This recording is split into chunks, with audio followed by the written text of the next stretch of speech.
Berbuat sesuatu yang tak nampak pun, pergi ke kamar yang tersembunyi, gemboknya 12, ukur sendiri di dalam, maksiat di dalamnya, nampak.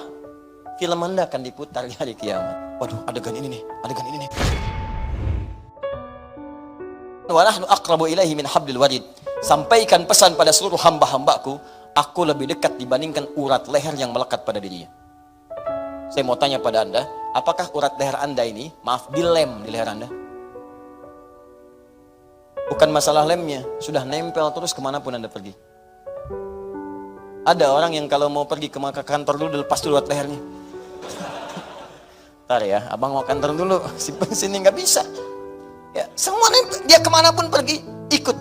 Dia tidur, ikut. Dia kantor, ikut. Dia makan, ikut. Nempel terus. Kata Allah, saya lebih dekat, lebih lekat dibandingkan urat leher yang nempel di leher kamu itu. Ini fungsi lisak yang pertama, ilsak. Jadi ba ini kenapa disebut dengan ba ilsak? Bagaimana diterapkan pada kalimat bismillah? Ketika Anda mengucapkan kalimat ini bismillahirrahmanirrahim, maka bukan sekedar ucapkan ba, tapi rasakan Allah sedang berada di dekat kita, lebih dekat daripada urat leher kita. Kalau mengucapkan kalimat bismillahnya begini, maka Anda akan dijaga oleh Allah dari perbuatan maksiat. Anda akan dijaga karena Anda merasa dekat dengan Allah. Orang yang pegang minuman dan mengucapkan bismillah, dia merasa Allah lebih dekat dengan dirinya, nempel padanya, mengawasi dia, maka mustahil dia akan menyentuh minuman yang diharamkan oleh Allah Subhanahu wa taala. Karena dia tahu diawasi oleh Allah. Kalau dia mengerti dia bekerja, dan saat kerja itu dia dikawal oleh Allah langsung, dilihat, diawasi, bahkan dekat pada dirinya, dan dia merasa dekat dengan Allah, diawasi Allah, dia tidak akan memilih pekerjaan yang tidak Allah sukai. Tidak akan korupsi, tidak akan mencuri, tidak akan nyogok. Apa nggak malu saat nyogok dilihat Allah? Anda nyogok dilihat manusia saja malu. Nyogok kelihatan manusia malu.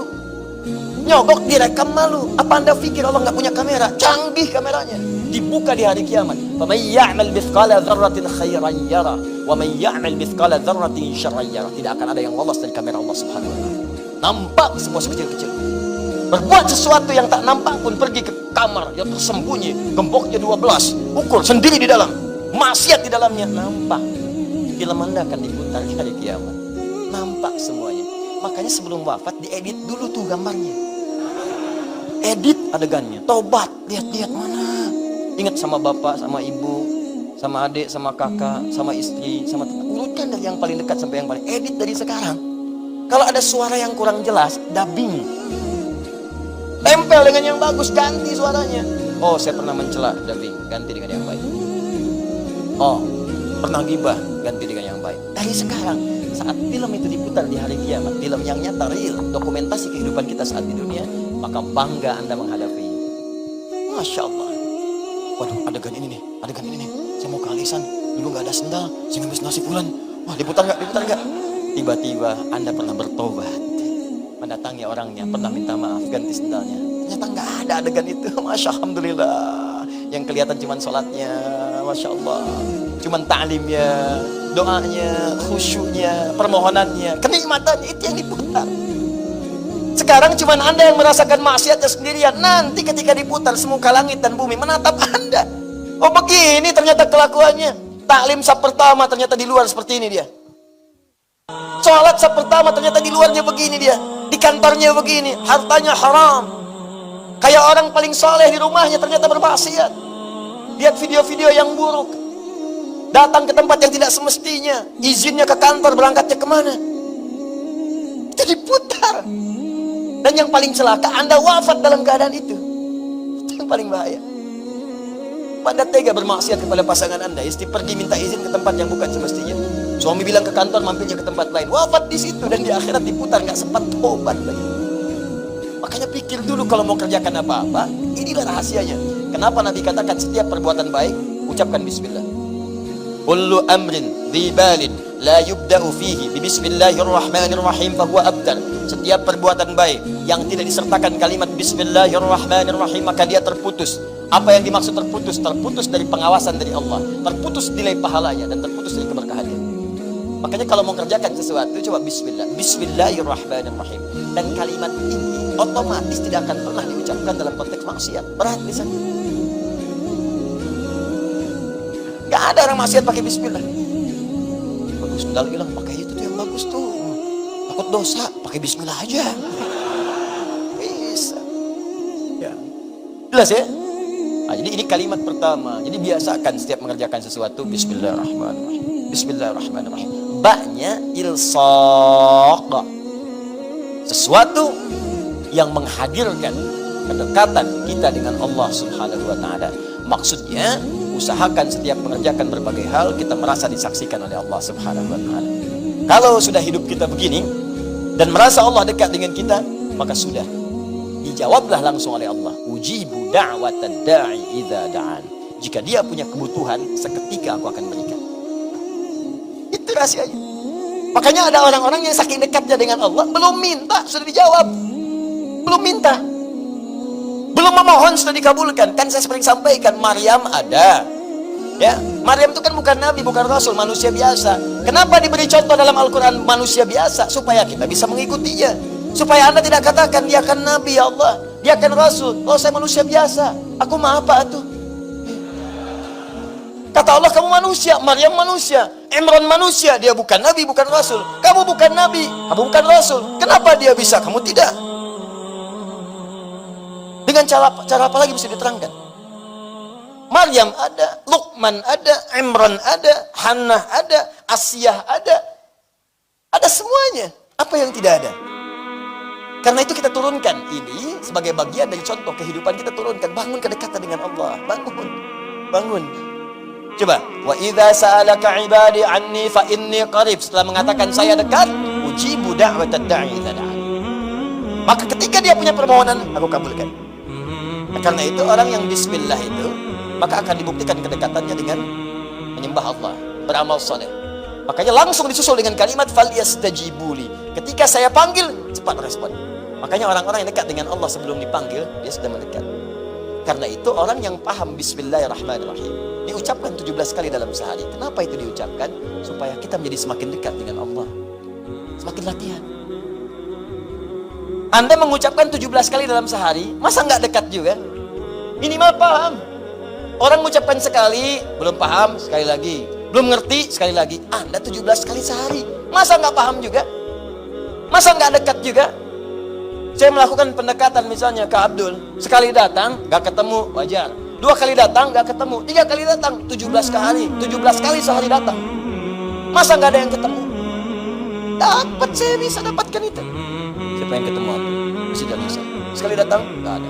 2 kali datang, nggak ada. 17 kali sehari, tengok lagi, ada. Sekarang nggak dapat, besoknya dapat. Sekarang nggak dapat, besoknya dapat. Anda baca bismillahirrahmanirrahim seumur hidup berapa kali? Masa belum dekat juga dengan Allah? Sehari 17 kali, belum dekat. Besoknya baca lagi. Besok belum dekat, baca lagi. Bertahun-tahun baca, belum dekat juga. Anda butuh berapa waktu lama lagi? Pertanyaannya adalah, apa yang menyebabkan orang baca ini belum dekat dengan Allah? Karena dia tidak paham fungsi huruf ba di dalamnya. Itu poinnya. Makanya rasakan ketika kita mengucapkan itu, rasakan fungsi ba yang kedua. Apa fungsi ba yang kedua itu? Al-musahabah. Satu ilsaq, kedua musahabah. Yang menyertai. Yang hadir bersama kita. Kalau tadi merasa dekat, nempel. Nah, ketika Anda misalnya ingin merasakan nempel, dekat, ingin membangun kedekatan dengan Allah, maka yang pertama rasakan Allah itu berada dengan kita, mengawasi kita, maksudnya dekat dengan kita. Ini yang disebut sifat ihsan yang tadi saya bacakan di hadis Muslim nomor hadis ke-8, ya, an ta'budallaha ka'annaka tarahu fa illam takun tarahu fa innahu yarah. Engkau menyembah Allah seakan-akan engkau itu merasa diawasi oleh Allah walaupun tak mampu untuk melihatnya, tapi yakinlah Allah ada di dekat Anda, mengawasi Anda. Jadi kalau ingin merasakan kedekatan dengan Allah, rasakan Anda didekati oleh Allah. Rasakan diawasi oleh Allah. Rasakan Allah hadir dekat dengan Anda. Kalaupun tak mampu menatapnya, minimal Anda merasakan itu. Itulah langkah pertama. Jadi kalau ingin merasakan membangun kedekatan dengan Allah, pertama rasakan dulu, kata Nabi. Rasakan Anda itu sedang diawasi oleh Allah. Ini gini ya, maaf ya. Ada siswa sedang ujian. Ya, maaf nih, pengawasnya nggak ada, tapi dia sadar ada CCTV, ada kamera. Kamera itu 17 siswa, jumlah kameranya 17. Setiap meja ada kamera di depannya langsung. Bayangkan, bukan 1, 2, 17 kamera langsung di depannya begini. Nah, pertanyaan saya, apakah anak ini, setiap siswa itu akan nekat untuk mencontek atau tidak? Hah? Mustahil. Kenapa? Karena ada yang merasa mengawasi. Dan dia tidak akan nekat.